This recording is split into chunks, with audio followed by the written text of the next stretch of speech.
We are now going to find the constant of proportionality from a table. The criteria for success will remain the same. Identify the coordinates, substitute the x and y values into the formula, simplify if possible.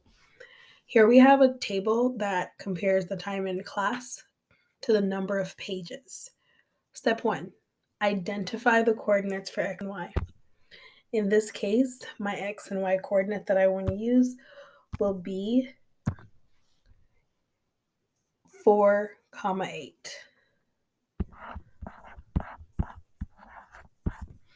Now I'm going to substitute those values by plugging it in. 8 is my y value, 4 is my x value. Then I'm going to simplify. I'm going to simplify by 4.